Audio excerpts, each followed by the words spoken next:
Stories don't write themselves. Someone does. So what story are you writing with your life? Hello, my friend. Welcome to my YouTube channel. I'm excited that you have made out time to stop by and watch my video. So thank you so much for stopping by. And if this is your first time, my name is Eyum. And on this channel, I share with you the information and the inspiration that you need to overcome adversity. In this month, I'm speaking about making your life a great story. You can make your life a great story. So I started this last week. So if you missed last week's video, make sure that you go back and watch it. I will also ensure that I put link to it in the description. Today, I want to talk about how you can start writing or rewriting your story. Don't just wait to hear, watch, or tell a great story. Remember that your life can be that great story. I don't know about you, but I know some people that are great storytellers, that when you hear them tell a story, you cannot but sit down and listen to them. You are compelled to hear them because of the way they tell the story, the way they capture it, the way they dramatize it. You just want to listen to them. I have this cousin that I once heard telling a story about me. And the way he told my story, it was so beautiful. In fact, I wondered if I was the one he was talking about. So people are such great storytellers. And maybe you happen to be one of them. It's good to be a great storyteller. It's a gift. But apart from being a great storyteller, make your own life that great story that others can read about and also talk about. Why do you think we spend so much time watching television, on social media? It's because of the stories. We are captivated by the stories. You tell yourself, oh, let me just check something on social media. And before you know what's happening, 1 hour later, you are still there because you are moving from one story to the other. And the stories are compelling, they are interesting, they look so good, and you cannot help but just watch them or listen to them. But today, I'm here to tell you that your life can also be that great story that other people are reading about, other people are watching, other people are being inspired when they listen or watch your story. But do you know that to create a great story, you must become intentional about solving problems? So when you see that things are not right around you, you see something going wrong, rather than say, oh, why don't somebody do something about this?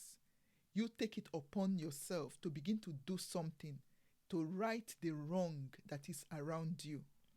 That is one of the ways that you create a great story. There's a quote by Albert Einstein that says, "The world is a dangerous place, not because of people who do evil, but because of people who look on and do nothing." Many people fall into that category. We complain about the evils that is happening in the world, but all you do is complain or just look on and do nothing. And there's no way things are going to change if you do nothing. And there's no way you are also writing a memorable story about yourself if you are doing nothing to make your own contribution to the world. So if I may ask, what are you contributing to your world to make it a better place? That is one of the ways that you can make your life a great story. So if right now you are not solving any problem in the world, begin to look around. It doesn't have to be anything big. It can be as helping the person that is next to you. It can be as doing any simple task and doing it well. In that way, you are making your little contribution and you are writing a story about your life. Don't just look at the enormity of the world problems and say, what can I do? I'm just one person. Remember, one person is the start. It takes just one person to start a change in the world. Think of any great thing that has happened in the world. It always starts with one person. So if each and every one of us as one person is doing something about the world problem, you can imagine the change that will amount to collectively. Become intentional about writing or rewriting your story. And of course, this calls for action, not excuses. When you say, oh, I'm just one person, it's an excuse. But when you want to take a step and say, yes, I may just be one person, but let me just do my own little bit, then you have started the journey in writing your story. Remember that it is better for you to try something and fail than just to give in to excuses and do nothing. My mentor, John C. Maxwell, said, it is easier to go from failure to success than to go from excuses to success. So if you are doing nothing and just giving excuses, no success is going to come out of that. But even if you try something, whether it is big or little, and you fail, it is still part of the story that you are writing about your life. At least there'll be something to write about, that she did this and this was the outcome of it. So don't be discouraged or don't be frightened by the fear of failure. Begin to take steps in writing the story of your life by solving the problems around you, or by solving at least one problem around you. Of course, I know you cannot solve all the problems. Like I mentioned last week, one of the excuses that can keep people from writing a great story with their life is the adversities of life. In the book Cradles of Eminence by Victor and Mildred 𝗂𝗧𝗛𝗜, 300 highly successful people were investigated. Among these were people like Franklin D. Roosevelt, Helen Keller, Albert Einstein, and so many other famous and highly successful people that you know of. It was discovered that 75% of these people either came from broken home, were raised by parents that were rejecting of them or overpossessive, or were raised in abject poverty. It was also discovered that 80% of those 300 people that were writers or poets came from home where there was tense psychological drama played out by their parents. So it means that they came from either abusive homes that there were a lot of fightings, a lot of drama, maybe a lot of drugs or whatever. So in other words, you will say they came from a home that was dysfunctional. And 25% out of that 300 people suffered some form of disability. Maybe they were blind, deaf, crippled, and other kind of disability. For instance, somebody like Helen Keller became both blind and deaf at a very young age. So adversity tried to knock all these people out of writing a great story with their life. But guess what? They rode on the wings of those adversity, and they were able to turn their pain around and still wrote marvelous stories with their life. For instance, Helen Keller is someone that I admire so much, that rose to great prominence, and her life became a beautiful story that we all read about and are inspired today, because she did not allow her situation, the blindness and the deafness, to stop her. She still wrote a great story with her life.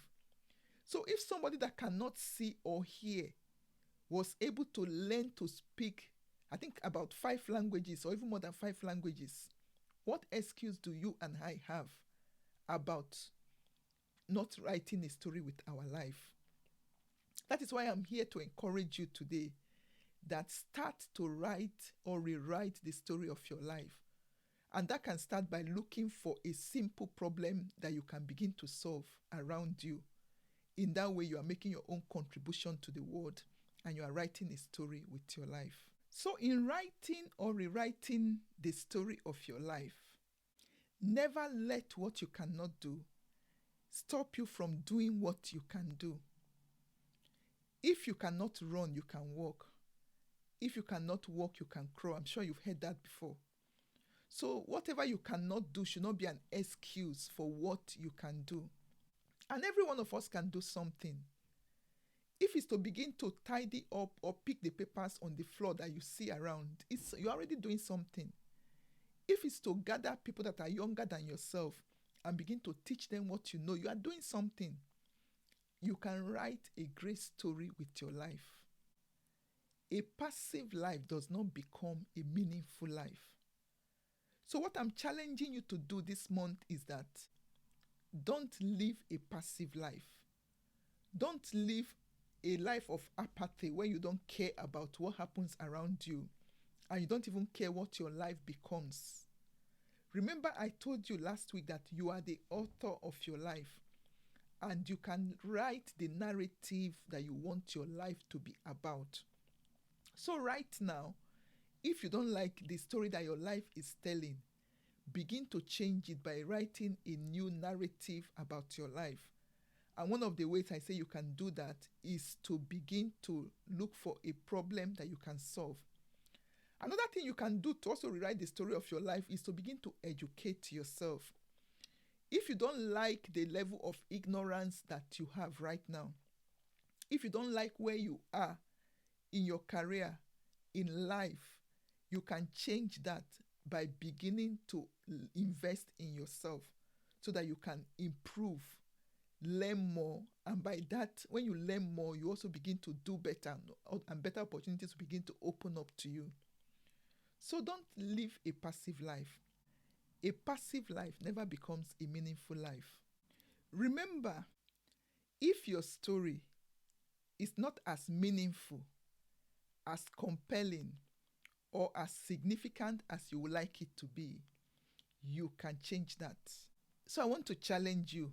Begin to write a new story with your life from today.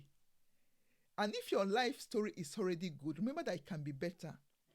As long as we are alive, as long as we still have breath in us, there is always room for improvement. So I want to end by giving us this quote.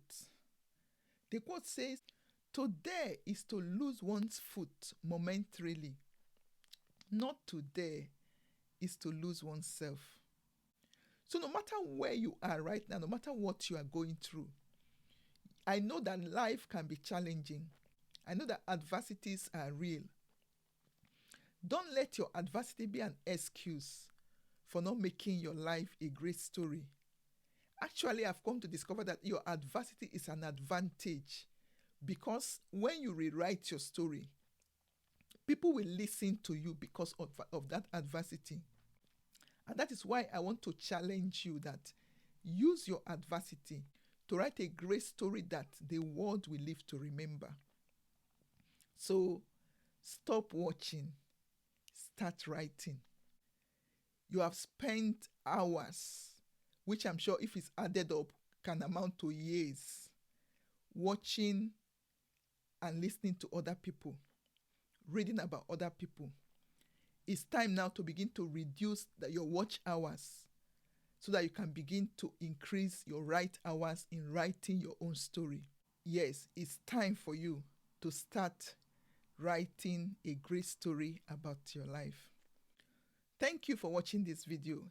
If it has helped you in any way, why don't you hit the subscribe button if you have not already done so? And share it with somebody that is wasting a lot of their time watching other people. Tell them it's time for them to also start writing their own stories so that others can watch as well. And drop your thoughts in the comment section. Let me know how this video is helping you. And I will see you again next week. So take care of yourself and God bless you. Remember, stop watching, start writing. Your life can be a great story.